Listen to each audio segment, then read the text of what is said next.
Chromosomal mutation या जिसे हम कहते हैं गुणसूत्रीय उत्परिवर्तन। अब इसकी अगर हम बात करें तो गुणसूत्र की संरचना, संख्या या आकार में होने वाले अचानक परिवर्तन क्या कहलाते हैं? गुणसूत्रीय उत्परिवर्तन। यानी कि अगर हम कहें यानी कि क्रोमोसोम्स की स्ट्रक्चर हो, नंबर ऑफ क्रोमोसोम हो या शेप या साइज ऑफ क्रोमोसोम्स, अगर किसी में भी कोई चेंजेस होता है तो उसको हम क्या कहते हैं? गुणसूत्रीय उत्परिवर्तन, क्रोमोसोमल म्यूटेशन कहते हैं। इसको एक अनदर नेम से भी जानते हैं जिसको हम कहते हैं गुणसूत्रीय विपतन या क्रोमोसोमल एब्रिवेशन। जब क्रोमोसोमल एब्रिवेशन की हम बात करते हैं या म्यूटेशन की कहते हैं तो इसके टू फॉर्म्स हैं या हम कहें टू टाइप्स हैं। एक होता है स्ट्रक्चरल और एक होता है न्यूमेरिकल। जो स्ट्रक्चरल एब्रिवेशन है या क्रोमोसोमल म्यूटेशन है, इसके 4 टाइप्स हैं। फर्स्ट आता है स्थानांतरण या जिसको हम कहते हैं ट्रांसलोकेशन। सेकेंड आता है इन्वर्जन या प्रतिलोमन। थर्ड आता है विलोपन या डिलीटेशन एंड जो लास्ट आता है द्विगुणन या डुप्लीकेशन। जैसे कि इनके नाम से है, ट्रांसलोकेशन यानी कि कोई क्रोमोसोमल सेगमेंट उस पर्टिकुलर प्लेस से किसी और सेगमेंट पर ज्वाइन हो जाए तो उसका क्या हो जाए? ट्रांसफर हो जाएगा, स्थानांतरण हो जाएगा, तो उसको हम क्या कहते हैं? ट्रांसलोकेशन।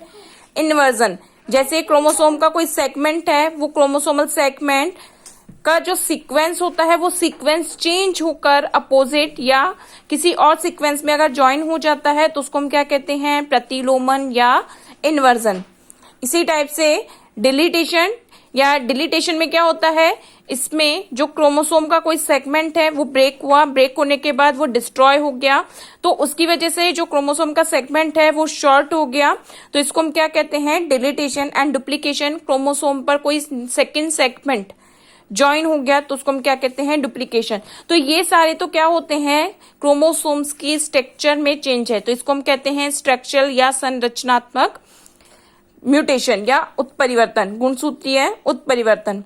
इसी तरीके से यदि क्रोमोसोम्स के नंबर ऑफ क्रोमोसोम्स में चेंज होता है कि जैसे अगर हम कहते हैं ह्यूमन में 23 जोड़ी 23 पेयर ऑफ क्रोमोसोम्स प्रेजेंट होते हैं, उस पेयर में कोई भी क्रोमोसोम्स का एक्सेस हो जाए या उस क्रोमोसोम्स की कोई लेस हो जाए तो उसको हम क्या कहते हैं?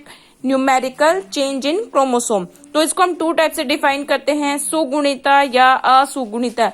यानी कि क्रोमोसोम्स नंबर का इंक्रीज होना, 44 + 1 होना, +2 होना, या अगर हम कहें असगुणिता, क्रोमोसोम्स का जो नंबर होता है 44 -1 -2 होना, तो इसको हम क्या कहते हैं? नंबर ऑफ क्रोमोसोम्स में चेंजेस होना। अब आज हम जो हमारा है इसमें फर्स्ट एक एग्जांपल लेके चल रहे हैं, वो फर्स्ट है हमारा विलोपन या डिलीटेशन।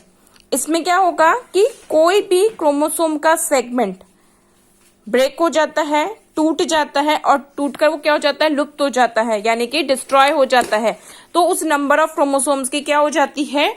डिलीट हो जाता है। इसको हम कैसे कह सकते हैं? जैसे कोई नॉर्मल क्रोमोसोम्स है, इसको हमने डिफाइन किया, एक सीक्वेंस दे दिया ABCDEFG, क्रोमोसोम्स का एक सीक्वेंस हमने इसको सेगमेंट में डिवाइड करके डिफाइन किया। अब सपोज करो कि क्रोमोसोम जो है मिड D और E वाला सेगमेंट पे से ब्रेक हो गया। ब्रेक होने के बाद ये यानी कि इस वाले क्रोमोसोम्स के सेगमेंट्स में से अलग हो गया और अलग होने के बाद क्या बचा? ABCFG, यानी कि ये क्रोमोसोम्स कैसा हो जाएगा? साइज में यानी कि लेंथ में शॉर्ट हो जाएगा, क्योंकि इसमें से एक सेगमेंट क्या हो गया? डिलीट हो गया।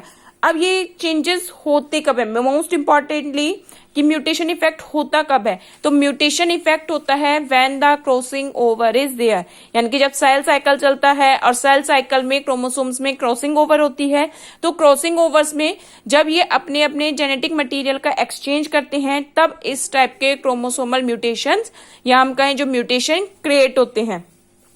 अब जो डिलीटेशन है उसमें हम ये भी कह सकते हैं, जो डिलीटेशन की क्रिया होती है वो क्रोमोसोम्स के यानी कि क्रोमोसोम्स के टर्मिनल एंड पर भी हो सकती है, स्टार्टिंग पॉइंट पर भी हो सकती है, मिड पॉइंट पर से भी हो सकती है।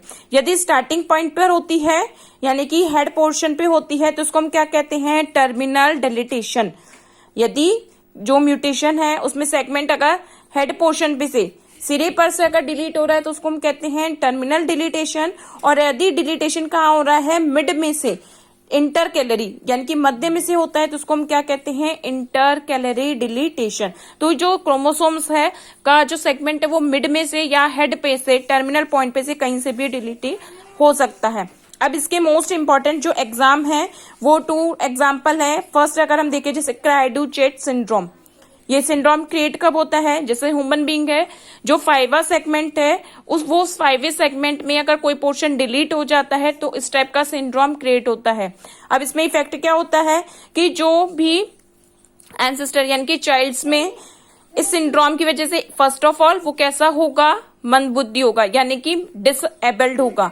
सेकेंड थिंग, जब भी वो रोएगा तो उसकी आवाज कैसे होगी, बिल्ली के रोने की आवाज, इसलिए इसका मेन नेम क्या होता है, क्राइडू-चेट सिंड्रोम यानी कि बिल्ली के जैसे रोने की आवाज। सेकेंड जो इसका इफेक्ट है वो आता है वोल्टेज इफेक्ट।